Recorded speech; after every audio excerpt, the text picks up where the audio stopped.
আলাইকুম রহমতুল্লাহ বারাকাত। এই ভিডিওটা আসলে মেক করতেছি প্রবাসী ভাইদের জন্য। যদি প্রবাসী ভাইরা ভিডিওটা দেখেন অবশ্যই শেয়ার করবেন।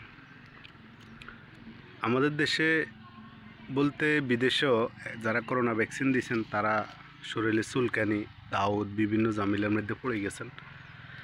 তো আপনারা কি করেন, দেশের থেকে অ্যালার্জির বা বিভিন্ন ওষুধ, গ্যাস্ট্রিকের ওষুধ অতিরিক্ত নিতেছেন, যার পরিপ্রেক্ষিতে কিছু কিছু কিছু না প্রায় জায়গাতে সমস্যাটা সৃষ্টি হয়েছে। যেমন ধরেন পুলিশ অ্যারেস্ট করতেছে ওষুধগুলো পাওয়ার সাথে সাথে। আমি আমার নিজের চোখের দেখা, আমার এক ফ্রেন্ড সৌদি আরবের থেকে 3 মাস জেল খাটিয়ে 3 বছর জেল খাটিয়ে আসছেন। ওনার রুমে ঘুমের ওষুধ পাওয়া গেছে। তো আমি এয়ারপোর্ট থেকে ওনাকেই রিসিভ করে আনছি। আপনারা আসলে কিছু পথ অবলম্বন করলে এই ঝামেলাগুলা পোহাইতে হইতো না। প্রথমত ওই দেশের ডাক্তার দেখায় এই ওষুধগুলো নিতে গেলে মেলা টাকা খরচ হয়। তো এই কারণে আপনারা কি করেন, দেশে থেকে ওষুধগুলো নেওয়ার চেষ্টা করেন। তো যখন যদি দেশের থেকে ওষুধ নেন তাহলে অবশ্যই দেশের কিছু নিয়ম ফলো করতে হইব, তাইলে ওই দেশে আর ঝামেলাটা হবে না। যেমন একজন ডাক্তারের থেকে প্রেসক্রিপশান নিয়ে নেবেন, অ্যালার্জির ওষুধ এবং গ্যাস্ট্রিকের ওষুধ যেটা যেটা লাগে এগুলো একটা প্রেসক্রিপশানে লেখায় নিয়ে নেবেন, সিল মারাই, সিল এবং ডেট দিয়ে নিয়ে আসবেন। এবং যার নামে নিতেছেন, যার জন্য নিতেছেন, ওনার নামটা ওইখানে থাকবে।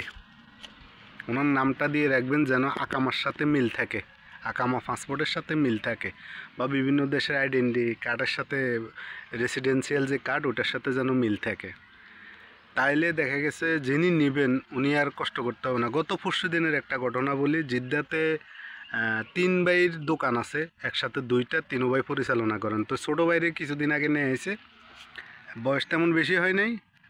তো আমাদের দেশের তো এমনি গেলে গাল কবজা ভাঙা থাকে, ভাঙা ভুঙ্গা থাকে। তো এদেশের পুলিশেরা দড়িয়ে করে এরা নেশাগ্রস্ত থাকে সবসময়, এই কারণে এগুলো গাল কবজা ভাঙা।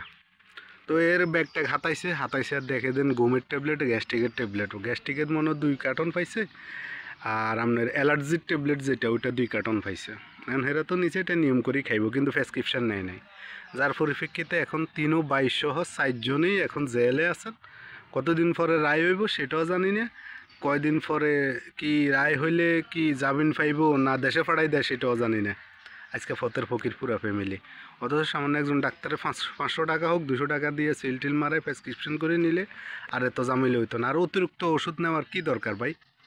আপনি 20টা 30টা নেন না, যেটা প্রয়োজন মতো। অতিরিক্ত খাইলে যেগুলো ক্ষতি হইব এগুলো নেওয়ারও দরকার কি? আর ওই দেশে কি ওষুধ পাওয়া যায় না? পাওয়া যায়।